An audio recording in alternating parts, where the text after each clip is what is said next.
Well, today, the top 25 things Tony Joe has taught me about cars over the past 20 plus years. Today, we're going to take a look. Stay tuned for the special Car Corner edition of Prudent Money.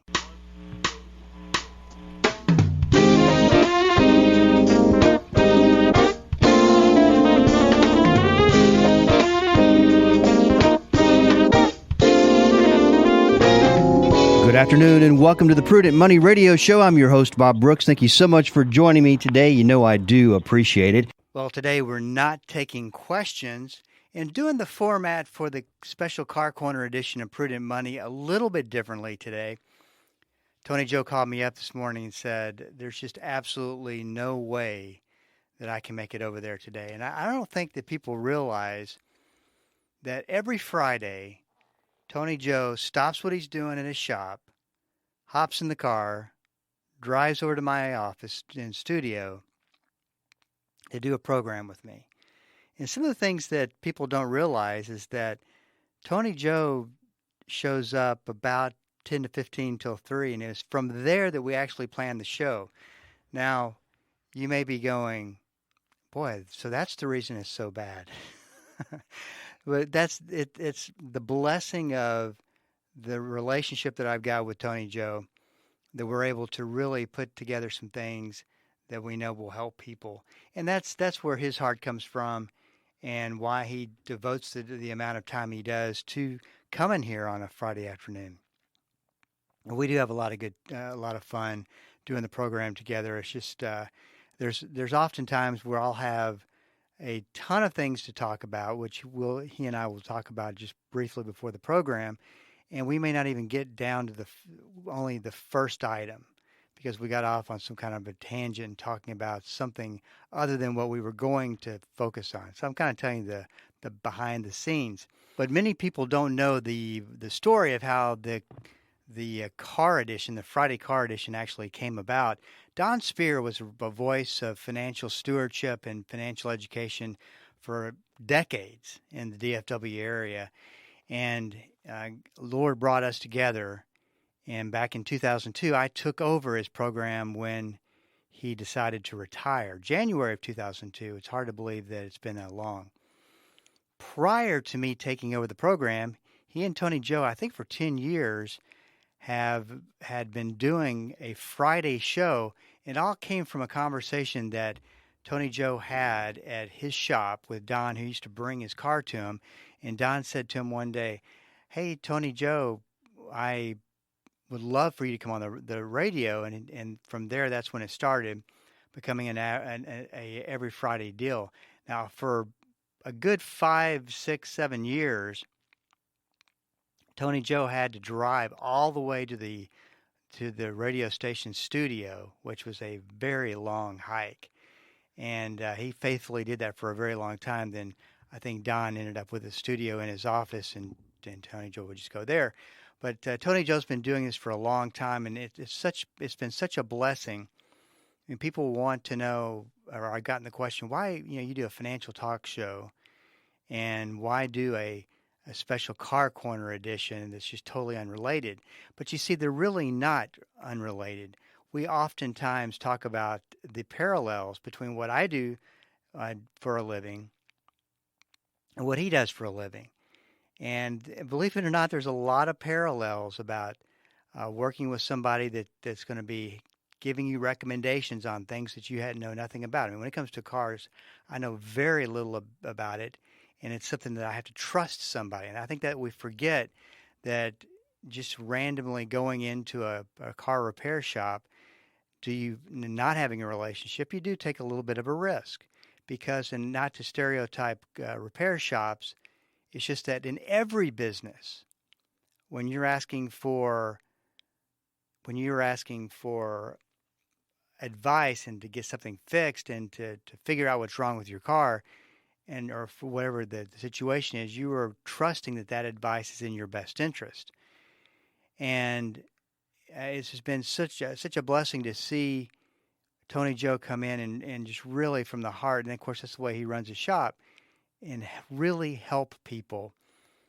And it's always, probably not, I'm probably numb to it at this point.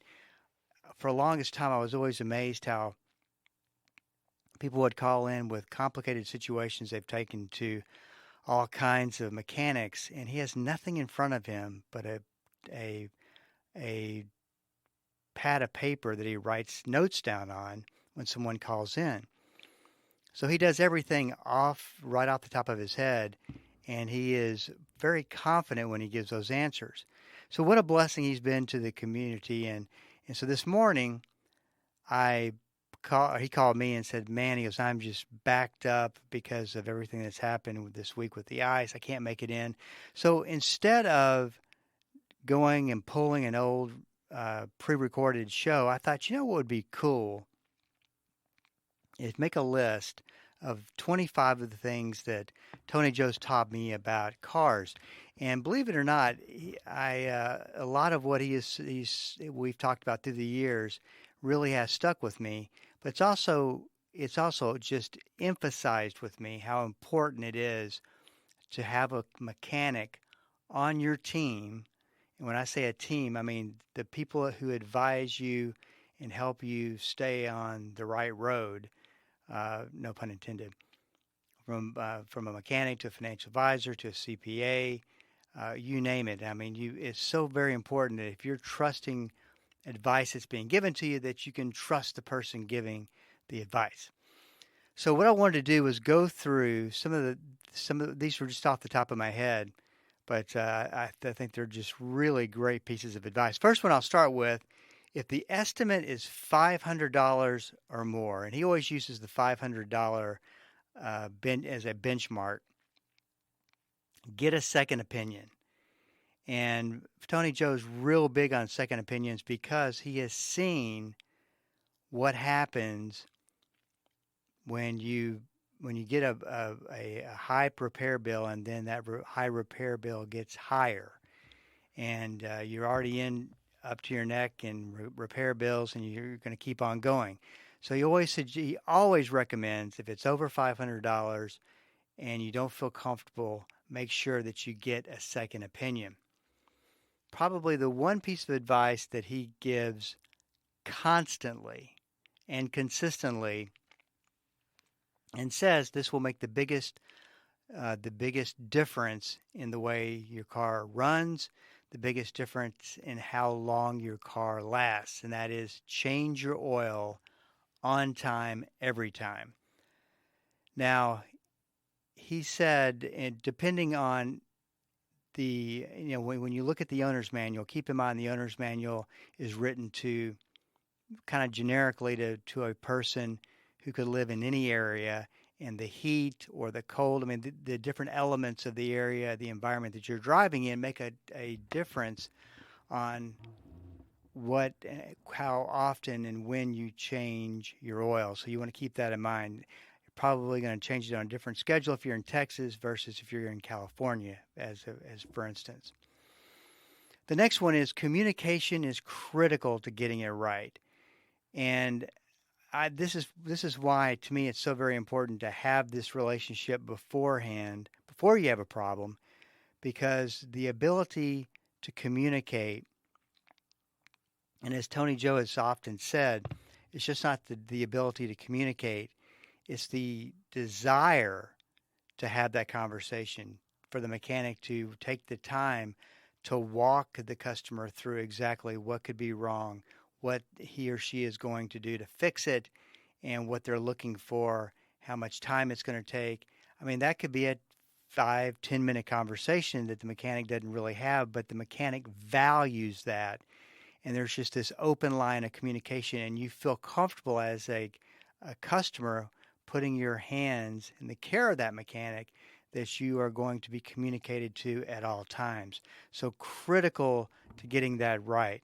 If a huge red flag would be if a mechanic was not willing to take the time to talk to you and go through step by step what was going on, and be able to give you enough information to document the problem. So what I mean by that, and we'll talk a little bit more about this down when we get further down the list, but you don't want a mechanic simply fixing symptoms.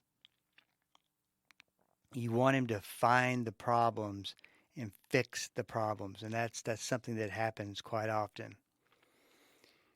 Also, a fourth item is that you want a thorough cost analysis every step of the way. So what I mean by that, and maybe that sounds a little bit too much. What I mean by that is you want to know, okay, I'm going to drop my car off. We don't know what's wrong with it. It's probably going to take you a couple of hours to figure it out. What's that going to cost before we know what the estimate's going to be? And often this is something that most people don't do, and they don't take the time to find out what will the cost be in the event that you get in there and you find something and you think you're going to correct it. So you're hoping that the mechanic is taking their time. And again, quite frankly, I would rather pay a mechanic for their time so that we can get it right the first time. But very, very important to make sure that you know right up front when the clock starts ticking, when you're going to start paying for it, and get a written estimate. Tony Joe always talks about that. Get a written estimate of exactly everything that they're going to do, detail by detail. And once again, if you're working with somebody or you've just met somebody and this is a mechanic that's going to fix your car, then if they're unwilling to do that or if they're not very cooperative, that should be a sign in itself that you need to go someplace else. This is Bob Brooks, and you are listening to the Prudent Money Radio Show. More car tips on the other side. We are up against a break. Stick around, and I'll be right back.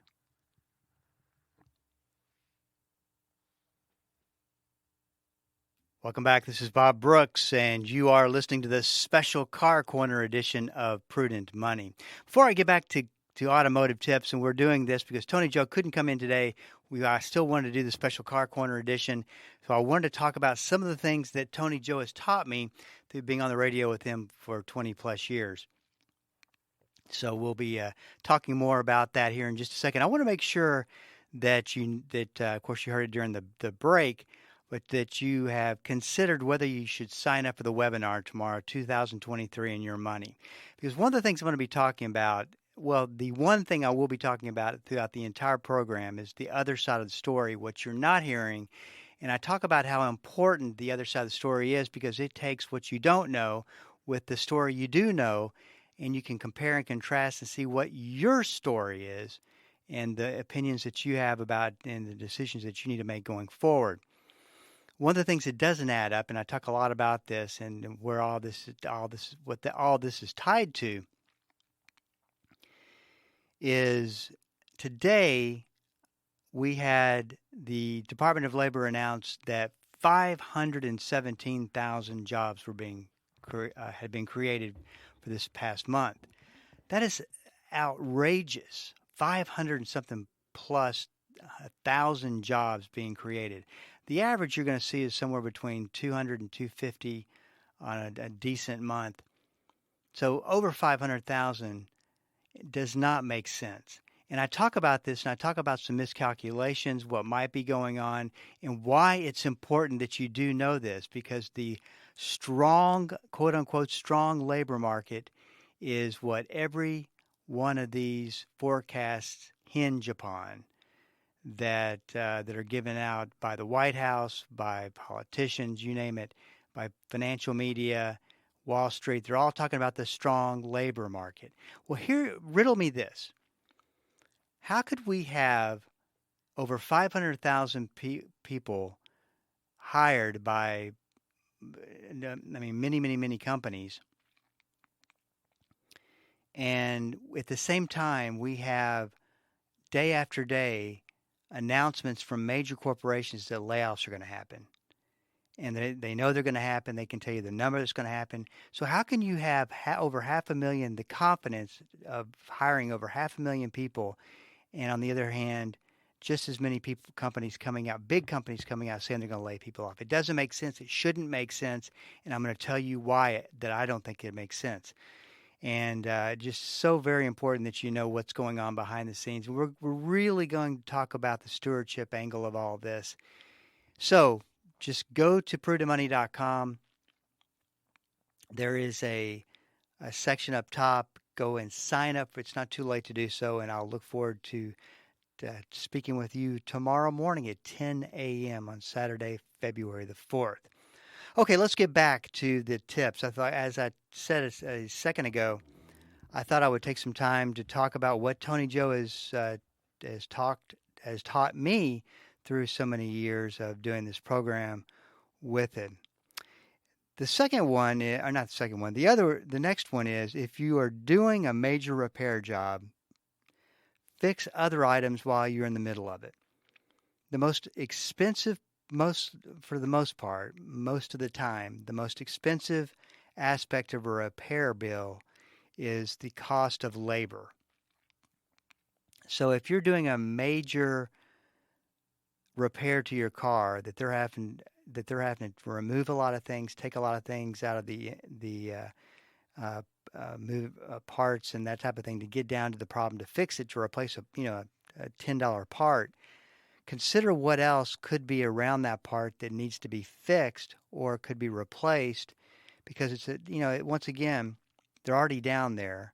You've already paid the labor for them to be down there in that part of the car. So you might as well replace items that normally go out. Makes total sense. Now, the key is to make sure on the bill that they didn't double dip you on the labor. That's real key. The next one, and we talk about this a lot, you can't diagnose a problem with the check engine light by just looking at the check engine light. And this is what made some of these car repair shops that are all over the country. This is what they market. If your engine light comes on, bring it in. We'll diagnose it on the spot. And Tony Joe says that the engine light the check engine light coming on is a symptom of a bigger problem. It tells you where to start. So once you get that information, then you start exploring. And he said it's just like being a detective. You see what the evidence is, and you try to locate and pinpoint the problem. And most of the time, it has nothing to do with the original reason why the check engine light was even on.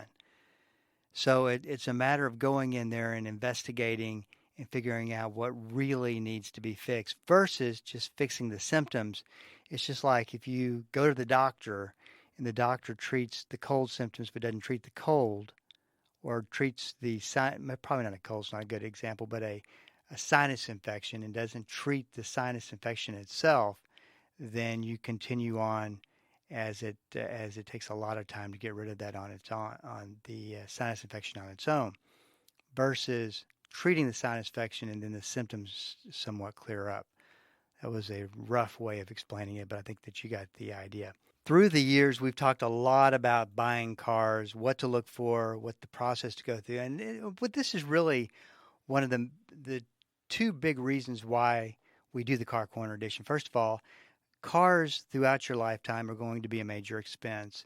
And the second thing is you've got to be able to have a little bit of an understanding of what you're looking for so that you know that you can understand what is being told to you about what's wrong with your car. And I talk about this with financial advising all the time, is that it's so very important that you get enough of an education on how money works so that you can understand and interpret what you're being told and what you're seeing so that you can come to good decisions.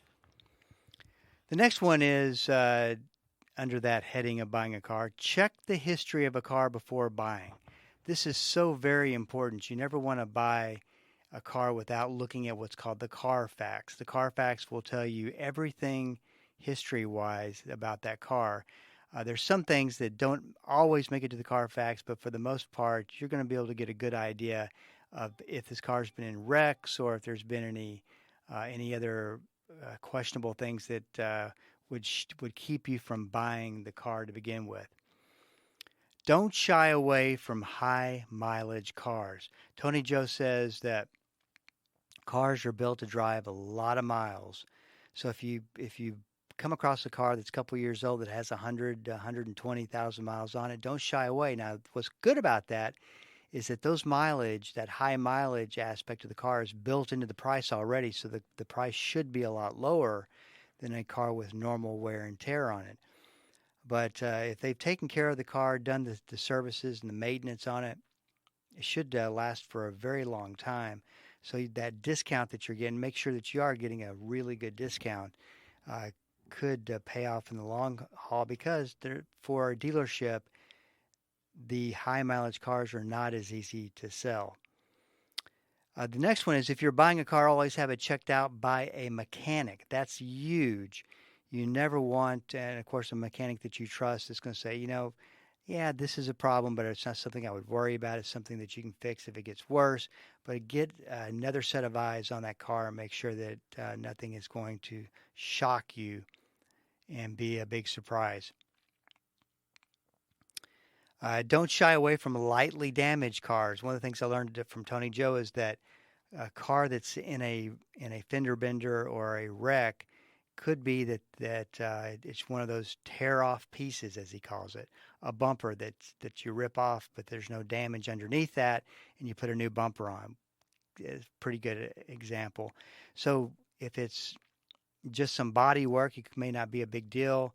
No structural damage, no damage to the engine, no rebuilds of any parts or anything like that.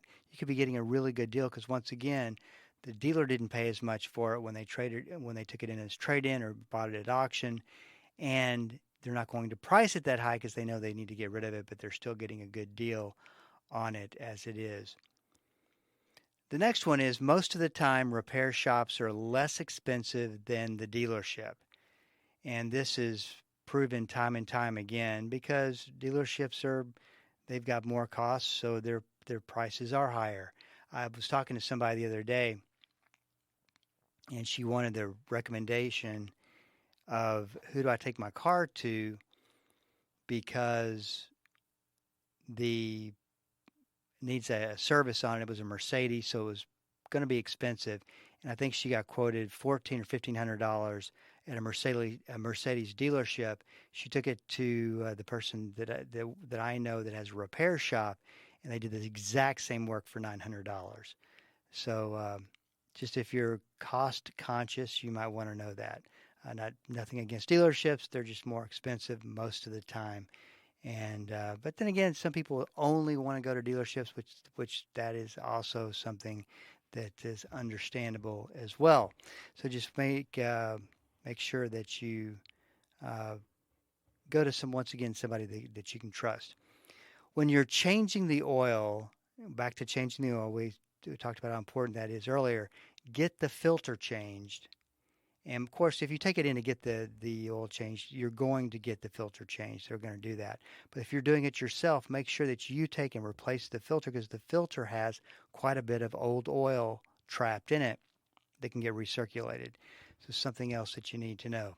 Hey, this is Bob Brooks, and you've been listening to the Special Car Corner edition of Prudent Money Solo Style. I thought Tony Joe couldn't make it today, so I thought, well, why don't we talk a little bit about some of the things that I've learned and that he's taught me throughout the years. And it's just such a blessing to get to go through all the process of doing a radio show with Tony Joe every Friday. I genuinely look forward to it, and it's just really a blessing for me to get to know him and all the help that he gives people throughout all the help he has given people throughout his career.